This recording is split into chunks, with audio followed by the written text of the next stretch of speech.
Where's my husband? Hello বন্ধুরা, আশা করি সবাই বেশ ভালো আছেন। আজকে একজন ভয়ানক সিআইএর সিনিয়র মহিলা এজেন্টের গল্প শেয়ার করব। একদিন কিছু দুর্ধর্ষ অপরাধী তার স্বামীকে অপহরণ করে ফেলে। তারা ভাবতেই পারেনি কাকে খেপিয়ে তুলেছে। এই এজেন্ট শুধু নিজের স্বামীকেই ভালোবাসে না, বরং প্রতিশোধ নিতে সে কতটা পাগল হয়ে উঠতে পারে সেটা অপহরণকারীরা কল্পনাও করতে পারে না। আর তারপর থেকে শুরু হয় এক ভয়ঙ্কর গেম।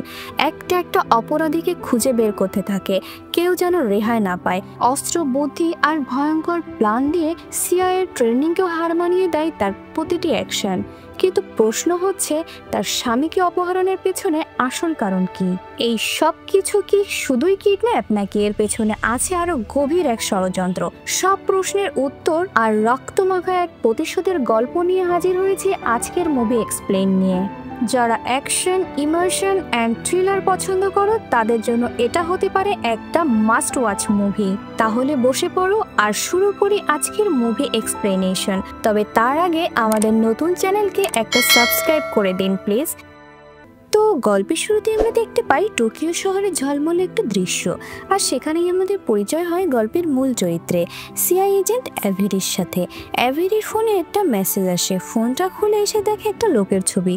চারপাশের অবস্থা দেখে সহজে বোঝা যায় অ্যাভেরি তখন একটা ছাদের উপর দাঁড়িয়ে আছে। হাতে তার বেশ শক্তপোক্ত একটা দড়ি, আর চোখের পলকে সে দড়ি ধরে এসে ছাদ থেকে লাফিয়ে সোজা ঢুকে যায় নিচতলার একটি ফ্ল্যাটে। অ্যাভেরির এই ভয়ডরহীন লাভ দেখেই কিন্তু আর বুঝতে বাকি থাকে না যে সে একজন দারুণ প্রশিক্ষণ আর ঝানু এজেন্ট। ফ্ল্যাটে ঢুকেই অ্যাভেরি যেন সাক্ষাৎ যমদূত। তার সামনে যেই পড়ছে তাকে সে এক এক করে ঠান্ডা করে দিচ্ছে। এভাবে এগোতে এগোতে অবশেষে সেই লোকটার মুখোমুখি হয় অ্যাভেরি, যার ছবিটা সে একটু আগেই ফোনে দেখেছিল। অ্যাভেরি লোকটাকে বন্দুকের নলের মুখে রেখে কথা বলতে শুরু করে। কিছুক্ষণ পর অ্যাভেরি লোকটাকে তার লকারের কাছে নিয়ে যায়। এই লোকটার নাম কেনজি। কিন্তু লকারের দরজা খোলার সাথে সাথেই যেন বিনা মেঘে বজ্রপাত। কোথা থেকে এক বিশাল দেহী, প্রায় দৈত্যের মতো চেহারার একজন লোক বেরিয়ে এসে অ্যাভেরির উপর ঝাঁপিয়ে পড়ে। অ্যাভেরি আর সেই বিশাল দেহী লোকটার মধ্যে শুরু হয়ে যায় এক ভয়ঙ্কর মারামারি। একে অপরকে কাবু করার জন্য দুজনেই প্রাণপণে লড়াই করে যাচ্ছে। এই সুযোগে কেনজি ভাবে এই তো ঢাক, কেটে পড়ি। সে পালানোর চেষ্টা করে, কিন্তু বেশি দূর এগোতে পারে না। অ্যাভেরি লড়াইয়ের ফাঁকে এক মুহূর্তের জন্য সুযোগ পেয়ে কেনজির পায়ে গুলি করে বসে। গুলিটা লাগতেই কেনজি হামাগুড়ি খেয়ে পড়ে যায়, আর এবার সে সেই বিশাল দেহী গার্ডকে গুলি করে দেয়। এদিকে যন্ত্রণায় কাতরাতে কাতরাতে কেনজি কোনো মতে উঠে হামাগুড়ি দিয়ে আবার পালানোর চেষ্টা করতে থাকে। অ্যাভেরিও নাছোড় বান্দা, সে তার পিছু ছাড়ে না। চারদিক থেকে আরো লোক এসে অ্যাভেরিকে ঘিরে ধরার চেষ্টা করছে, কিন্তু অ্যাভেরি একাই 100। সে কাউকেই পাত্তা না দিয়ে সবাইকে মেরে সাফ করে দিচ্ছে।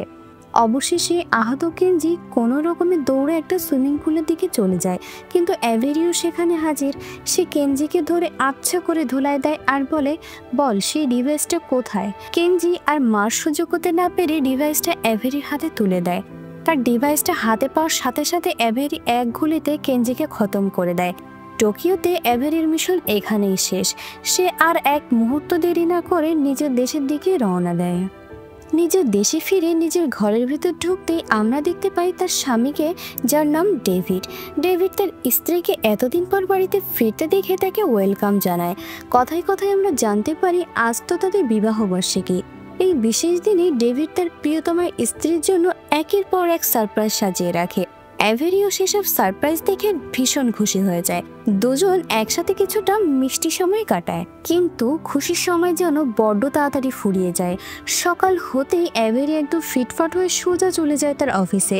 সেখানে আমাদের দেখা হয় অ্যাভেরির বসের সাথে, যার নাম জার্সিস। মিটিং শুরু হলে জার্সিস অ্যাভেরিকে তার পরের মিশনের ব্যাপারে খুঁটিনাটি জানাতে শুরু করে। অ্যাভেরিকে এখন নতুন কী দায়িত্ব সামলাতে হবে, কোথায় যেতে হবে, সবকিছু সে এক এক করে বুঝিয়ে দেয়। জানা যায় অ্যাভেরিকে এই নতুন মিশনে আজ সন্ধ্যায় আবার কাজে বেরোতে হবে। কিন্তু সন্ধ্যাবেলা অ্যাভেরি যখন তার বাড়িতে ফিরে, ঘরের ভিতরে পা দিতেই সে চমকে ওঠে। সারা বাড়ি যেন লণ্ডভণ্ড, জিনিসপত্র সব দিকে ছড়ানো ছিটানো।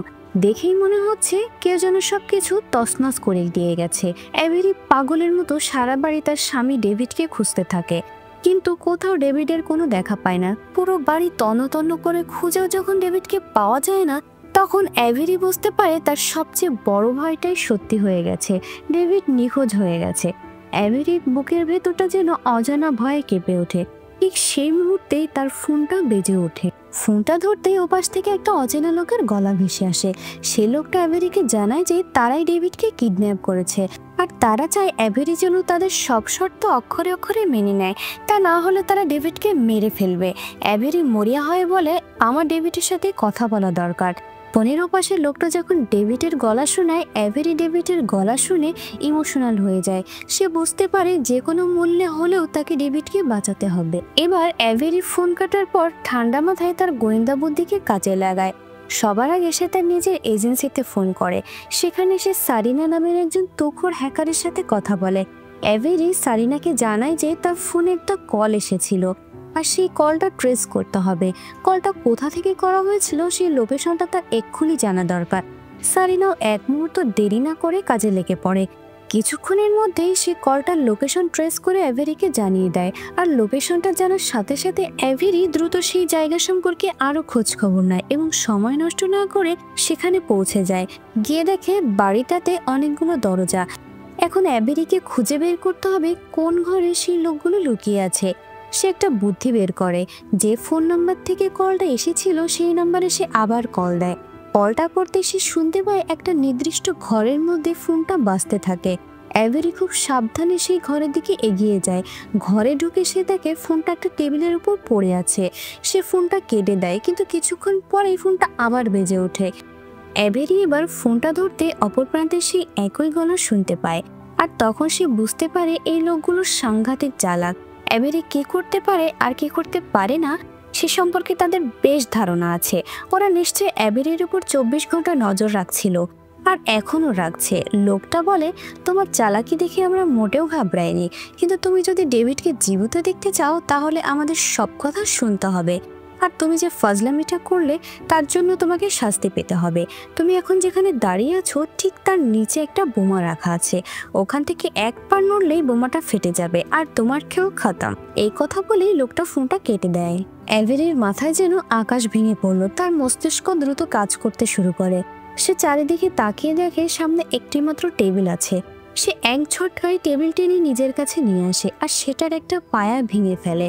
অ্যাভেরি ভালো করেই জানে সে মেঝে থেকে পা সরানোর সাথে সাথেই বোমাটা ফেটে যাবে, তাই সে তৈরি হয়ে যায়। যেই মুহূর্তে সে মেঝে থেকে পা সরায় বোমাটা সোজা উপরে চলে আসে, কিন্তু সেটা ফাটার আগে অ্যাভেরি টেবিলের পায়াটা দিয়ে বোমাটাকে বাইরের দিকে ছুঁড়ে মারে। বোমাটা ফাটে ঠিকই, কিন্তু বিল্ডিংয়ের বাইরে গিয়ে। এই বিস্ফোরণের ধাক্কা থেকে অ্যাভেরি অল্পের জন্য বেঁচে যায়। অ্যাভেরি এবার ভাবতে শুরু করে তার স্বামীর কি হলো, কারা তাকে কিডন্যাপ করতে পারে।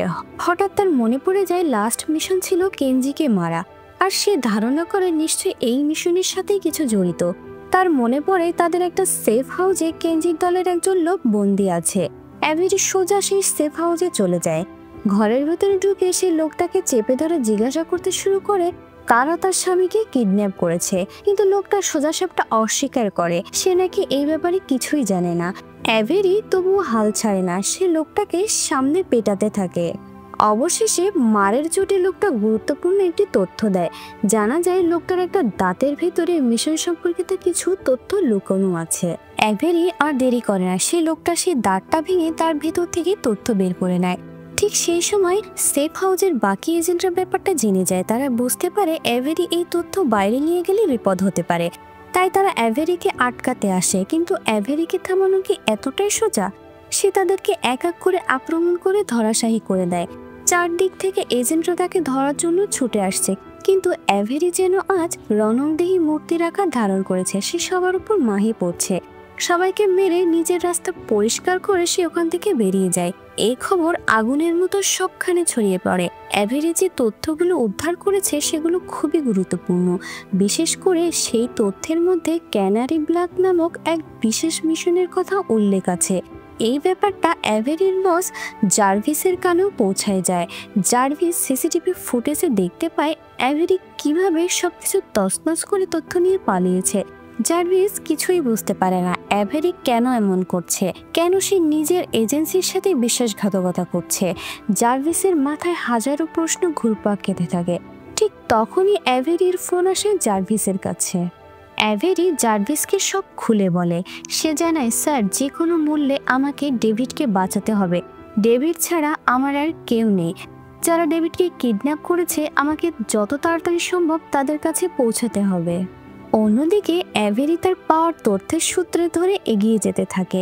এরপর সে একটা পার্টিতে পৌঁছায়। সেখানে একজনের সাথে অ্যাভেরির দেখা হয়ে যায়। অ্যাভেরি জানতো যে দাঁত নিয়ে এসেছে, কিডন্যাপাররা সেই দাঁতের তথ্য জানতে চায় না। আসলে তাদের ক্যানারি ব্লাড দরকার। এই লোকটার সাথে কথা বলার পর অ্যাভেরি একটা ফ্ল্যাটের ঠিকানা পায়।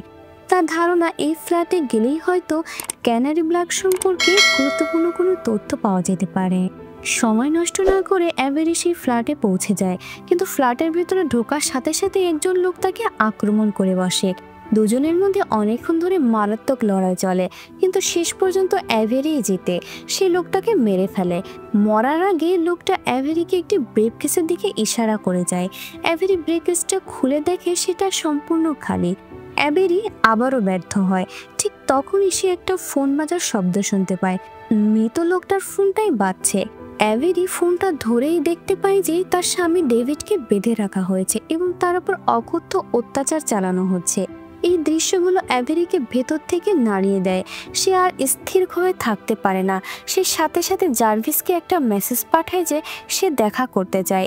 একটু পরেই তারা দেখা করে, আর অ্যাভেরি জার্ভিসকে সেই একই প্রশ্ন করে, এই ক্যানারি ব্লাড জিনিসটা আসলে কি, আর এই তথ্যের জন্য ওই লোকগুলো কেন আমার এই ডেভিডের পেছনে পড়েছে।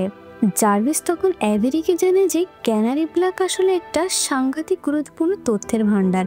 এই তথ্যের মধ্যে অনেক বড় বড় ব্ল্যাকমেইলারের নামের তালিকা আছে। এই তালিকা যদি কারোর হাতে একবার পড়ে যায় তাহলে তারা যা খুশি তাই করতে পারে। অ্যাভেরি কিছু বুঝে ওঠার আগেই বা অন্য কিছু করার আগেই সিআই এর লোকেরা সেখানে এসে হাজির হয় এবং অ্যাভেরিকে ধরতে শুরু করে। অ্যাভেরি এটা একদমই আশা করেনি। জার্ভিস তার সাথে এমনটা করতে পারে সে ভাবতেও পারেনি, কিন্তু এখন আর কিছুই করার নেই। সিআইয়ের লোকেরা তাকে ধরে নিয়ে যাচ্ছে। গাড়িতে করে অ্যাভেরিকে নিয়ে যাওয়ার সময় জার্ভিস হঠাৎ করে পথের মাঝে গাড়ি থামিয়ে দেয়। তখন অ্যাভেরি বুঝতে পারে জার্ভিস আসলে তাকে ধরিয়ে দিতে চায়নি, হয়তো কোনো চাপে পড়ে তাকে এমনটা করতে হয়েছে। এরপর জার্ভিস নিজেই রাস্তার মাঝখানে সিআইয়ের লোকদের উপর আক্রমণ করে বসে। চারদিক থেকে শুরু হয়ে যায় এলোপাথারি গুলি। বেশ কয়েকটা গাড়ির মধ্যে ধাক্কাধাক্কি হয়। অ্যাভেরি যে গাড়িতে ছিল সেটা উল্টে যায়, কিন্তু ভাগ্য ভালো যে অ্যাভেরি তখনও সুরক্ষিত। সে গাড়ি থেকে বেরিয়ে এসে দেখে চারদিকে একটা চরম হট্টগোল। এই সুযোগে সে পালাতে শুরু করে। কিছু দূর যাওয়ার পর সে বুঝতে পারে তার পেছনে একজন লোক আসছে, যার মুখে একটা মুখোশ পরা। অ্যাভেরি চট করে লুকিয়ে পড়ে। মুখোশধারী লোকটা তার কাছাকাছি আসতেই অ্যাভেরি তার উপর ঝাঁপিয়ে পড়ে। দুজনের মধ্যে আবারও একটা ভয়ঙ্কর লড়াই শুরু হয়। শেষ পর্যন্ত অ্যাভেরিকে সেই মুখোশধারী লোকটাকে কাবু করে ফেলে। সে লোকটাকে আচ্ছা করে মেরে মাটিতে ফেলে দেয়। তারপর তার মুখের মুখোশটা খুলে একটা ছবি তুলে নেয়। ছবিটা সে তার পরিচিত কয়েকজনের কাছে পাঠিয়ে দেয়। অ্যাভেরি বুঝতে পারে যারা তার স্বামীকে কিডন্যাপ করেছিল এই লোকটাও তাদের দলের। এখন জার্ভিসও এই মুখোশধারী লোকটাকে চিনে ফেলেছে। তারা দুজনে মিলে এই লোকটা সম্পর্কে খোঁজ খবর নিতে শুরু করে। এরপর অ্যাভেরি আবার সেই লোকটার কাছে ফিরে যায় যে তাকে ফ্ল্যাটের ঠিকানা দিয়েছিল। সে লোকটাকে কিছু টাকা দিয়ে বলে, তোমার দেওয়া তথ্য আমার কাজে লেগেছে, এখন তোমার কাছ থেকে আমার আরো একটি তথ্য দরকার। এই বলে সে মুখোশধারী লোকটার ছবিটা দেখে জিজ্ঞাসা করে এই লোকটা কে। লোকটা জানায় যে এই মুখোশধারী ব্যক্তি একজন পেশাদার খুনি। সে টাকার জন্য যে কোনো কাজ করতে পারে। কে তাকে ভাড়া করেছে সেটা অবশ্য সে জানে না, তবে সে এইটুকু বলতে পারে যে যে তাকে টাকা দেবে সে শুধুমাত্র তার জন্যই কাজ করতে প্রস্তুত। অ্যাভেরি বলে, আমি শুধু এইটুকু জানতে চাই শেষবার তাকে কে ভাড়া করেছিল। এই সূত্র ধরে অ্যাভেরি একজন লোকের সন্ধান পায় যে কিনা ন্যাশনাল সিকিউরিটির জন্য কাজ করে। অ্যাভেরি এবার সেই লোকটার পেছনে লাগে। প্রথমে সে নিজের জন্য একটা জাল পাসপোর্ট তৈরি করে, কারণ ওই লোকটার বর্তমান একটা হোটেলে থাকছে আর অ্যাভেরিকে সেই হোটেলে একটা ঘর নিতে হবে। জাল পাসপোর্টের সাহায্যে অ্যাভেরি সেই হোটেলের একটা ঘর পেয়ে যায়। ঘরে ঢুকে সে লোকটার জন্য অপেক্ষা করতে থাকে। কিছুক্ষণ পর সেই লোকটা তার ঘরে আসে। যেই মুহূর্তে লোকটা ঘরের ভেতরে ঢুকে অ্যাভেরি তার উপর ঝাঁপিয়ে পড়ে। প্রথমে সেই লোকটাকে আচ্ছা করে মেরে অজ্ঞান করে ফেলে। তারপর তার মুখে একটা মাস্ক পরিয়ে দেয় যাতে সে চিৎকার করলেও আওয়াজ বাইরে না যায়। তারপর অ্যাভেরি তাকে প্রশ্ন করতে শুরু করে, তোমার সিস্টেমের অ্যাক্সেস আমার এখনই দরকার, জলদি তোমার পাসওয়ার্ডটা বলো। লোকটা ভয়ে ভয়ে একটা পাসওয়ার্ড বলে, কিন্তু অ্যাভেরি পাসওয়ার্ড টাইপ করার সাথে সাথেই বুঝতে পারে ওটা ভুল পাসওয়ার্ড। রাগে অ্যাভেরির গা জ্বলে যায়। সে লোকটার একটা আঙ্গুল ভেঙে দেয় আর আবার গর্জে ওঠে, ঠিক পাসওয়ার্ডটা বলো। লোকটা যন্ত্রণায় কাতরাতে কাতরাতে আবার একটা পাসওয়ার্ড বলে, কিন্তু আশ্চর্যের ব্যাপার এবার পাসওয়ার্ডটা শুনে অ্যাভেরি আরও রেগে যায়। সে লোকটার দ্বিতীয় আঙ্গুলটাও ভেঙে দেয় আর তার মাথায় সজোরে একটা আঘাত করে। লোকটা জ্ঞান হারিয়ে ফেলে। অ্যাভেরি বুঝতে পারে এভাবে কাজ হবে না, তাকে সারিনার সাহায্য নিতে হবে। সে সারিনাকে ফোন করে পুরো ঘটনা খুলে বলে এবং জিজ্ঞাসা করে এই সিস্টেমটা কিভাবে আনলক করা যায়। সারিনা যখন অ্যাভেরিকে সাহায্য করার জন্য কাজ শুরু করে তখন সে জার্ভিসের কাছেও একটা ফোন করে। সে জার্ভিসকে সব কিছু জানায় যাতে জার্ভিস বুঝতে পারে অ্যাভেরির সাথে ঠিক কী ঘটেছে। জার্ভিস এখনও অ্যাভেরির সব কথাই মন দিয়ে শোনে। এরই মধ্যে আমরা ম্যাক্সফিল্ড নামে আর একজন এজেন্টকে দেখতে পাই যে জার্ভিসের উপর সন্দেহ করতে শুরু করে। অন্যদিকে অ্যাভেরি সারিনার কাছে পৌঁছায়। সে সারিনাকে জিজ্ঞাসা করে, তুমি কিছু জানতে পারলে? সারিনা বলে, এই কম্পিউটারে একটা ফাইল অ্যাটাচ করা আছে, কিন্তু আমি এখান থেকে ফাইলটা ডাউনলোড করতে পারছি না। পাসওয়ার্ডটা যদি আমি ট্র্যাক করতে পারি তাহলে ফাইনাল অ্যাক্সেস করতে হলে তোমাকে মূল সার্ভার রুমে যেতে হবে আর সেখানেই একটা পেন ড্রাইভে এই ফাইলগুলো ডাউনলোড করতে হবে। অ্যাভেরি বলে, মূল সার্ভার রুমে যাওয়া যেতে পারে, কিন্তু সারিনা সেই ঘরটা কোথায়, তার লোকেশনটা আমাকে দাও। সারিনা লোকেশনটা দিতেই দেখা যায় সেটা তাদের বিল্ডিংয়ে নয়, অন্য একটা বিল্ডিংয়ে। সারিনা বলে, চিন্তা নেই, আমার কাছে এরও একটা উপায় আছে। আমি একটা বিশেষ ড্রোন ডিজাইন করেছি যেটা ব্যবহার করে তুমি এক বিল্ডিং থেকে ঝুলে অন্য বিল্ডিংয়ে যেতে পারবে। অ্যাভেরি আর দেরি করে না, সে সারিনার কথা মতো সেই ড্রোনের উপর নির্ভর করে এক বিল্ডিং থেকে অন্য বিল্ডিংয়ে পৌঁছে যায়। সারিনা তাকে দেখিয়ে দেয় কিভাবে পেন ড্রাইভে ডেটা ডাউনলোড করতে হবে। অ্যাভেরি ডেটা ট্রান্সফার শুরু করে দেয়। এদিকে যে লোকটাকে অ্যাভেরি অজ্ঞান করে ফেলেছিল তার জ্ঞান ফেরে। তার ঘরের নিরাপত্তা রক্ষীরা তখন সেখানে এসে হাজির হয়। লোকটা মুক্ত হতেই সে তার লোকদের নির্দেশ দেয়, প্রধান সার্ভার রুমে লোক পাঠাও, আমাদের তথ্য চুরি হচ্ছে। দেখতে দেখতে সেই লোকগুলো সার্ভার রুমে পৌঁছে যায় এবং চারিদিক থেকে গুলি চালাতে শুরু করে। কিন্তু ততক্ষণে অ্যাভেরির কাজ শেষ, ডেটা ইতিমধ্যে ডাউনলোড হয়ে গেছে। অ্যাভেরি তথ্যসহ পেন ড্রাইভটা সংগ্রহ করে সেখান থেকে পালানোর চেষ্টা করতে থাকে। সে ভালো করে জানে এখান থেকে পালানোর খুব সহজ হবে না, সে নিজ দিয়েও বেরোতে পারবে না। অ্যাভেরি আবার সারিনার সাথে যোগাযোগ করে। সারিনা আবারও সেই ড্রোনটা সক্রিয় করে দেয়। অ্যাভেরি ড্রোনের সাহায্যে নিচে নামতে শুরু করে, কিন্তু শত্রুপক্ষের লোকেরা ড্রোনটাকে লক্ষ্য করে গুলি চালাতে থাকে। পরিস্থিতি আরও খারাপ হয়ে যায়। ড্রোনটা নিয়ন্ত্রণ হারিয়ে ফেলে আর অ্যাভেরি সজোরে মাটিতে আছড়ে পড়ে। সে পড়ার সাথে সাথেই একটা ট্রাক তার উপর দিয়ে চলে যেতে পারত, কিন্তু অল্পের জন্য সে প্রাণে বেঁচে যায়। পুরো ড্রোনটা অবশ্য ট্রাকের নিচে পড়ে ধ্বংস হয়ে গেছে। অ্যাভেরি গুরুতর আহত হয়েছে, কিন্তু সে বেঁচে আছে। সে কোনো রকমে সারিনার কাছে পৌঁছায় এবং পেন ড্রাইভটা তার হাতে দিয়ে বলে, এই ডেটা সুরক্ষিত রাখো। সারিনা যখন পেন ড্রাইভটা পরীক্ষা করে ডেটা বের করার চেষ্টা করে তখন সে আটকে ওঠে। সে অ্যাভেরিকে বলে, এই পেন ড্রাইভে অনেক ভাইরাস আছে আর এটা এখনই আমার সিস্টেম হ্যাক করে ফেলবে আর ওদের কাছে আমার সব পাসওয়ার্ড চলে যাবে এবং তথ্যও চলে যাবে। এই তথ্য উদ্ধার করা এত সহজ নয়, মনে হচ্ছে আমরা সবাই ফেঁসে যাব। এই কথা শোনার পর অ্যাভেরি আর এক মুহূর্ত অপেক্ষা করে না, সে পেন ড্রাইভটা আর সারিনার ল্যাপটপটা ভেঙে ফেলে। সারিনা রেগে গিয়ে বলে, তোমার জন্য আমার ড্রোনটাও অনেক আগেই ধ্বংস হয়ে গেছে আর এখন তুমি আমার ল্যাপটপটাও ভেঙে ফেললে। অ্যাভেরি তার কোনো কথার উত্তর না দিয়ে সরাসরি জার্ভিসকে একটা মেসেজ পাঠায়। সে জার্ভিসকে বলে, আমার ফোন ট্র্যাক করে আমার সাথে দেখা করো। অ্যাভেরি জানে জার্ভিস এমন একটা জায়গায় তার সাথে দেখা করবে যেখানে সে নিরাপদে পৌঁছাতে পারবে। ঠিক সেই সময় অন্যদিকে একটা বড় দুর্ঘটনা ঘটে।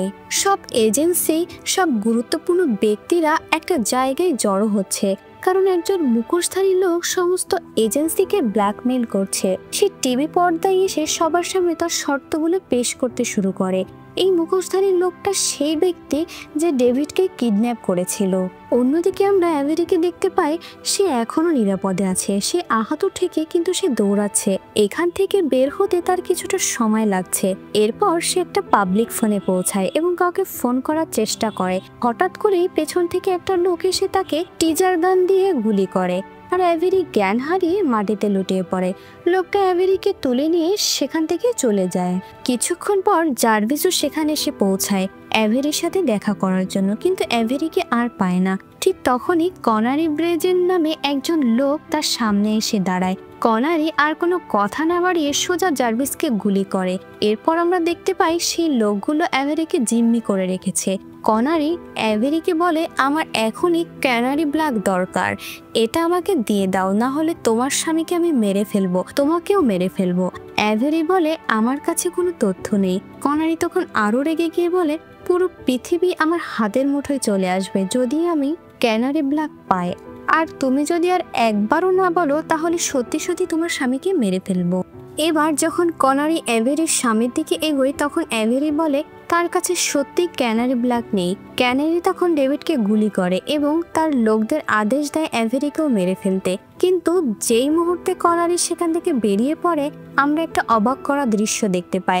ডেভিড আসলে মরেনি, সে এখনো বেঁচে আছে। সে সোজা উঠে দাঁড়ায় এবং একে একে কনারির লোকদের মারতে শুরু করে দেয়। সে প্রায় সবাইকে খতম করে ফেলে। অন্যদিকে সিআইএর সকল সদস্য এই ঘটনায় রীতিমতো চিন্তিত হয়ে পড়ে। তারা এই খবরটা পাওয়ার সাথে সাথে কনারিকে ধরার জন্য তাদের পুরো দল নিয়ে বেরিয়ে পড়ে। ডেভিড দেখে যে চারিদিকে শুধু কনারেরই লোক। অ্যাভেরি ততক্ষণে মুগ্ধ হয়ে গেছে। সে প্রথমেই এসে ঘরের আলোগুলো নিভিয়ে দেয় যাতে শত্রুরা অন্ধকারে তাদেরকে খুঁজে না পায়, কিন্তু অন্ধকারেও চারিদিকে শুধু গুলির শব্দ শোনা যাচ্ছিল।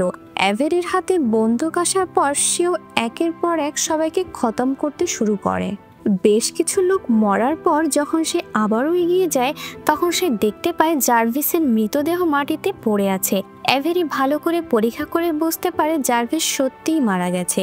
এখন চারিদিকে একটা চরম উত্তেজনার পরিস্থিতি। অ্যাভেরি চারিদিকেই কনারিকে পাগলের মতো খুঁজতে থাকে। আমরা তখন জানতে পারি কনারি সেই ক্যানারি ব্ল্যাক ডাটা পেয়ে গেছে আর এখন তাকে শুধু ডিকোড করে ইন্টারনেটে আপলোড করতে শুরু করেছে। অ্যাভেরি এসে তারপর ঝাঁপিয়ে পড়ে। দুজনের মধ্যে ঘরের বাইরে অনেকক্ষণ মারাত্মক লড়াই চলে, কিন্তু শেষ পর্যন্ত অ্যাভেরিই জিতে যায়। সে ক্যানারিকে বুকে গুলি করে তাকে মেরে ফেলে এবং ডেটা আপলোড হওয়া বন্ধ করে দেয়। ঠিক সেই সময় সিআইয়ের লোকেরা সামনে এসে হাজির হয়। এইসব দেখার পর ডেভিড সেখান থেকে সরে যায় যাতে সে পরে অ্যাভেরির সাথে দেখা করতে পারে। সিআই অ্যাভেরিকে গ্রেপ্তার করে। পরে সিআইয়ের লোকেরা অ্যাভেরিকে জেরা করতে শুরু করে। তারা তাকে জানায় যে এখন অ্যাভেরিকে দীর্ঘ সময়ের জন্য জেলে থাকতে হবে। ঠিক তখনই এলিজাবেথ নামে একজন মহিলা অ্যাভেরির সাথে দেখা করতে আসে।